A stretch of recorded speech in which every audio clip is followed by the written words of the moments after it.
Naam, karibu tena msikilizaji na mtazamaji wetu katika mjadala wa michezo ambapo tunaangazia mashindano ya kombe la dunia kandanda huko Marekani, Mexico na Canada.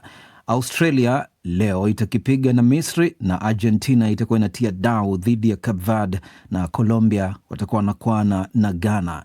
Hapo jana mwakilishi wa Afrika Algeria alipigwa kumbo na kutolewa nje ya mashindano hayo na kuzidi kudidimiza matumaini ya Afrika kuweza kupata wawakilishi zaidi katika duru inayofuata ya mtoano ya timu 16 bora. Upande wa pili wa studio ni naye Babu Abdalla na katika laini ya simu tunaye Mindy Joseph katika jiji la Dodoma wa Tanzania. Babu, nianze na wewe. Tumegusia kidogo kuhusu Algeria na kustaafu kwa Riyad Mahrez. Matumaini ya bara la Afrika mpaka hapa tulipofikia yanabebwa na Morocco. Nilikuwa na matumaini kwamba Algeria ingevuka. Ni kweli, na si Algeria peke yake. Nilikuwa na matumaini makubwa sana na Senegal kwa sababu kando na kushinda kombe lile la mataifa Afrika AFCON, alafu baadaye ushindi huo kupokonywa na CAF, wenyewe wanasema ushindi wa mezani, lakini kutokana na tajiba ya wachezaji waliokuwa nao kuanzia kina Sadio Mane, Ismail Sarr na wengine wengi, Mendy na kadhalika, nilikuwa na fikra kwamba Senegal ingefanya vizuri, na hasa baada ya kutizama ule mchezo wao wa kwanza dhidi ya Ufaransa. Ndio walipoteza kwa magoli 3-1, lakini unaona muundo na zile fursa ambazo walizitengeneza, nikadhani kwamba watajifunza kutokana na makosa yale, lakini kwa bahati mbaya makosa yale ambayo waliyafanya katika mechi dhidi ya Ufaransa ndio yaliyotokea katika mechi dhidi ya Ubelgiji. Ama kuhusu nafasi ya Afrika, kwa kweli bado hata na wasiwasi sana na Morocco, licha ya kwamba walivuka kile kiunzi dhidi ya Uholanzi, lakini kuvuka kwa ushindi wa penalty, wa kawaida wenyewe wanasema penalty huwa ni 50-50, lakini tunawaombea kila laheri na timu za Afrika zilizobaki hivi sasa. Cape Verde sioni kitoboa, lakini vile pia Ghana nina wasiwasi sana kwa sababu inacheza na timu ya Marekani ya Kusini ambao tunajua jinsi wanavyocheza. Hizi timu za Marekani ya Kusini ni timu ambazo zina kasi, zina nguvu na ni mafundi sana. Na ukiangalia pia Ghana katika mchezo wao wa kwanza walipata bao dakika za mwisho, mchezo wa pili vile alafu wakaja wakatoka sare na England. Kwa hivyo kwa kweli ni shagala bagala katika hizi timu zetu za Afrika, naweza kusema hivyo. Tarudi tena kwako. Mindy Joseph, natumai unanisikia katika laini ya simu. Tupe kauli yako kuhusiana na Algeria na kipigo ambacho imekipata. Kuhusiana na Algeria pamoja na kipigo ambacho pia wamekipata, naweza nikasema kwamba ufanisi katika umaliziaji wa nafasi kwa mabao ni moja ya jinsi ambalo endelea kuiandama Afrika, na hii inanipa maswali mengi. Je, kwenye uwanja wa mazoezi makocha hawalione hili? Kwa mfano mechi ya Algeria waliunda nafasi nyingi, lakini walikosa umakini katika umaliziaji, lakini kwa upande wa Switzerland wakitumia karibu kila kosa la Algeria kuweza kupata mabao. Hata ukiangalia mabao ambayo Switzerland waliweza kuwafunga Algeria, bao la Embolo dakika ya 10, lakini pia Ndoe dakika ya 46. Na hii inaonyesha wazi kwamba wachezaji wa Algeria walikuwa mstari wa mbele, walishindwa kutumia nafasi ambazo walizipata. Mfano Riyad Mahrez, nahodha wa timu, alijaribu kutengeneza mashambulizi na kupiga mashuti, lakini hakufanikiwa kuweza kuisaidia timu yake kupata bao. Makosa yale ambayo yameziondosha Afrika Kusini, Senegali, Ivory Coast, Congo, na ndio ambayo yamewaondosha pia leo Algeria. Walifanikiwa kumiliki mchezo 55 dhidi ya Switzerland ya 45, lakini Algeria walipiga mashuti 8, lakini mawili pekee yalielekezwa golini. Switzerland ilipata mashuti 11 huku 5 yakilenga lango na kuweza kufunga mabao mawili. Tofauti kubwa ilikuwa ufanisi wa kutumia nafasi na si idadi walizofanikiwa kuziunda. Tuangalie pambano ambalo linapigwa leo Mindi. Misri wanashuka dimbani dhidi ya Australia. Hii mechi unaizungumziaje? Unaona kwamba Misri wanaweza wakavuka wakapita? Kwanza, Misri wataingia katika mchezo huu wakiwa kwenye kiwango kizuri. Ni baada ya kutopoteza hata mechi moja katika hatua ya makundi. Katika mechi 3 walizocheza wamepata ushindi mara 2, sare moja, wakifunga mabao 5 na wakiruhusu mabao 3. Na ugumu wa mchezo utakuwa kwenye nidhamu ya Australia. Katika mechi za 3 za makundi, Australia imefunga mabao 2 pekee na kuruhusu 2.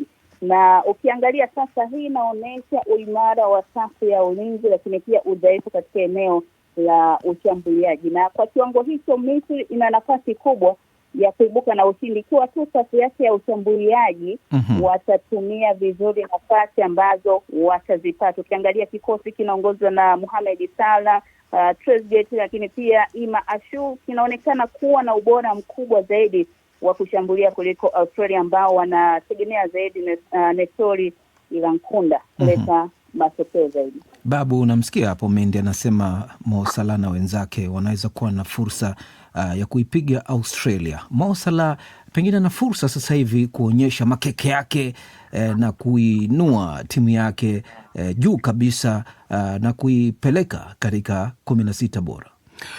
Kwanza ni gusie tu kidogo historia fupi kuhusiana na mechi hii kati ya Misri na Australia. Mara ya mwisho zilikutana Novemba mwaka 2010 wakati Misri ikapata ushindi wa magoli 3-0. Kwa hivyo kihistoria tunaweza kusema kwamba mafarao hawa wana historia nzuri dhidi ya Australia, lakini historia haichezi mpira Josephat, na tukiangalia head to head wenyewe wanasema kuelekea mechi hii ya leo, Misri imetoka sare mara 2 katika michuano ya kombe la dunia. Imetoka sare dhidi ya Iran, lakini vile vile imetoka sare dhidi ya Ubelgiji. Ama kwa upande wa Australia, imetoka sare mara 1 peke yake na kupata ushindi mara 2. Imepata ushindi dhidi ya Uturuki, lakini kwa bahati mbaya ikafungwa dhidi ya Marekani. Kwa hivyo kwenye mizani hizi timu kidogo zinakaribiana sana kwa sababu ya hizi takwimu ambazo nimezitaja. Lakini kama nilivyotangulia kusema pale, takwimu na historia hazichezi mpira. Inategemea zaidi kuhusiana na fomu kuelekea mchezo wa leo. Lakini umetaja kuhusiana na swala la Mohamed Salah. Kwanza tuangazie kwamba Mohamed Salah ni moja kati naweza kuwaita wachezaji wakubwa ambao wamepata mafanikio makubwa sana wakiwa na timu ya klabu, lakini hawajapata mafanikio akiwa na timu ya taifa. Akiwa Liverpool ameshinda takriban makombe yote, kila kitu, lakini katika timu ya taifa ndio kidogo hajapata mafanikio. Kwa hivyo tunafahamu kwamba tayari anaondoka Liverpool, na sasa hivi nafikiri hili ndio kombe lake la mwisho. Inabidi afanye kila juhudi ailetee Misri heshima tuliokuwa tunaitambua, heshima ya kina Hussam Hassan zama hizo. Lakini sijui kama watafanikiwa, lakini naamini kabisa, nafikiri hicho huenda kikawa kichocheo zaidi kwa timu ya taifa ya Misri kufanya vizuri katika mchezo dhidi ya Australia. Mendi Joseph, Argentina na Cape Verde, pengine hii inaweza kuwa maajabu ya soka tangia kombe la dunia kuanzishwa 1930. Verde ipige Argentina, mnasemaje? Kwa mchezo kiutazama inaonekana ni kama mechi ni nyepesi sana kwa upande wa Argentina. Lakini pia ukianza kwa upande wa pili kwamba Cape Verde waliweza kuwazuia Hispania na wakatoka nao sare, ambao ukiangalia kikosi cha Hispania kinaongozwa na wachezaji akina Lamine Yamal, Baena, lakini pia Dani Olmo. Unaona kabisa kwamba Cape Verde sio timu ya kubeza. Hata Argentina pia anatakiwa kuwa makini, pengine anaweza akatengeneza kosa moja na kosa moja likamgharimu. Licha ya kwamba changamoto kubwa ni kuizuia Argentina, mabingwa watetezi ambao wana safu ya ushambuliaji ya kiwango cha juu ikiongozwa na Lionel Messi, Lautaro Martinez, ambao wanaunda ubora wa kikosi na uzoefu wa mechi kubwa. Lakini Argentina wanaonekana na nafasi kubwa zaidi katika mchezo wa leo kufuzu hatua kwenda 16 bora. Na Mindi hapa ungeweza kusema ni kama wanapambana na sungura. Babu, hii ni haki kweli? Huu mpangilio mbona umekuja alafu Argentina inapangwa na Cape Verde? Hapana, inaonekana kuwa timu mechi nyepesi sana kwa Argentina, lakini wanaweza wakafungwa wakicheza. Bila shaka wanaweza wakafungwa moja bila. Uzuri wa kandanda ni kwamba matokeo yanajulikana baada ya dakika 90. Hakuna ushindi wa mezani, na nani alidhani kwamba, kwanza nitakurejesha kwenye kumbukumbu ya mwaka 2022 Argentina kupigwa na Saudi Arabia. Wengi walikatia tamaa Saudi Arabia, lakini katika mpira lolote linaweza kutokea. Turudi katika huu mchezo wa leo wa Cape Verde dhidi ya Argentina. Cape Verde kwa kweli ndio mara ya kwanza ambapo wanashiriki michuano ya kombe la dunia, na wametupa sisi mashabiki burudani ya hali ya juu, hasa mlinda lango yule mwenye umri wa miaka 40 Vozinha. Lakini tuje katika ukweli wa mambo ni kwamba Cape Verde tangu imefika hapa katika hatua hii ya 32 bora bila kupata ushindi katika kombe la dunia. Huo ni ukweli ambao mashabiki lazima waambiwe kwamba Cape Verde ndio imefika hapa, lakini imemfunga nani? Haijapata ushindi. Imetoka sare katika mechi yake ya kwanza dhidi ya Uhispania bila, ikatoka sare pia ya 2-2 dhidi ya Uruguay, alafu ikatoka sare ya bila dhidi ya Saudi Arabia. Kwa hivyo kimsingi hii ni sare nyingine, alafu wapige penalti watoke sare waongeze nyingine. Kama tutakwenda na takwimu hivi, kama upepo utaupendelea Cape Verde, hilo linaweza kutokea. Hii ni timu ya sare bana. Sare mpige penalti sare. Alafu piga ni kupige. Lakini Argentina wakose, wao wapite.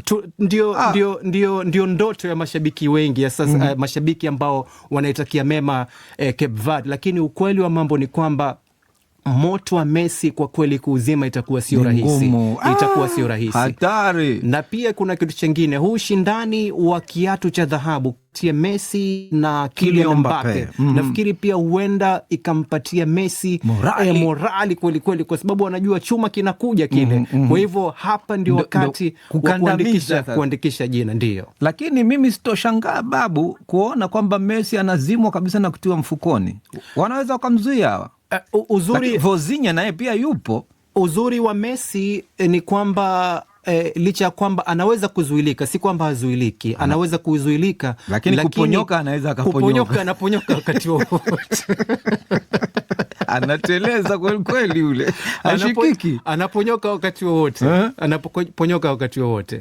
Haya, Mindy Joseph, Ghana na Colombia. Ghana imejitahidi sana kufika katika duru hii ya kwanza ya mtoano ya 32 bora, na sasa hivi inajaribu kutia dau kuweza kusonga mbele katika 16 bora. Unaieleza vipi Ghana na matumaini yake ya kuweza kupiga hatua nyingine mbele?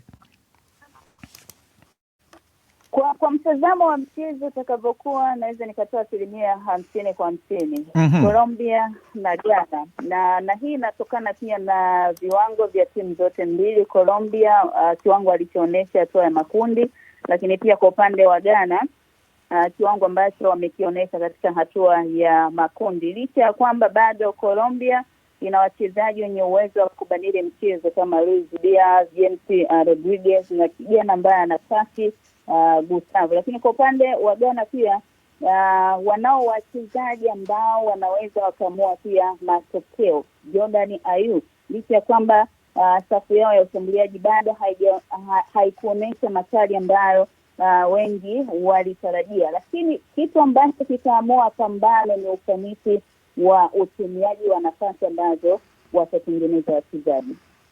Babu, unamsikia hapo Mindy. Diaz huyu wa Bayern Munich na Gustavo kwa upande wa Colombia, nafikiri watakuwa na mchango muhimu sana katika pambano hili. Na upande wa Ghana kama alivyotaja hapo Mindy, Jordan Ayew na kina Semenyo. Hili ni pambano ambalo nafikiri linaweza amesema ni 50 kwa 50, lakini mimi napata hisia kwamba Ghana hapa ndo watakuwa na pressure zaidi kuliko Colombia. Kwanza tuje kwenye kumbukumbu tena, Josephat, kuanzia michuano ya kombe la dunia tuangalie safari safari hii ya Ghana. Kwanza walipata ushindi mwembamba kabisa dhidi ya Panama kunako dakika za mwisho, dakika za jioni, kama utakumbuka game yao ya kwanza. Alafu game yao ya pili walicheza dhidi ya miamba Uingereza, ambapo walitoka sare bila kufungana. Alafu game yao ya tatu wakapigwa dhidi ya Croatia. Kwa hivyo Ghana ni panda shuka. Kwa hivyo ni timu ambayo haitabiriki. Kuna timu fulani hapa ya Bundesliga na inakuwa hivyo. Iko hivyo. Katika taaluma ya kabumbu, timu kama hii tunaita inconsistent. Hujui itakupa mchezo wa aina gani siku hiyo ya uwanja. Hujui itakuja na pressure ama hujui itakuja kwamba imepwaya. Kwa hivyo timu kama Ghana sio rahisi utoe utabiri wa moja kwa moja kwamba hii leo basi hii timu itakwenda kushinda. Naam, tofauti na wenzao Colombia ambao wamepata ushindi katika mechi 2 alafu wakatoka sare. Nakumbuka Colombia haikupewa nafasi kubwa kwamba itafuzu katika kundi ambalo ilijumuisha pia Ureno, kiasi cha kwamba ilikuwa nusra wapate ushindi dhidi ya Ureno, lakini VAR ikatoa maamuzi kwamba mabao yale ya Colombia ilikuwa sio halali, lakini lau sio hivyo ingekuwa Ronaldo, tunazungumzia mambo ya bye bye. Kwa hivyo kama ni timu ambayo inaweza kuisumbua Portugal ya Ronaldo, ni timu ambayo inaweza kuisumbua Congo, ni timu ambayo inaweza kuisumbua Uzbekistan. Na umetaja wachezaji hapo, kwa mfano Luis Diaz, tunajua makeke yake akiwa hapa ndani ya Bundesliga. Ni mmoja kati ya wachezaji ambaye ana mawili, afunge atoe pasi ya mabao. Kwa hivyo inabidi kwa kweli Ghana iwe makini sana dhidi ya huyu mshambuliaji matata wa Bayern Munich, Luis Diaz. Julian Nagelsmann amestaafu sasa.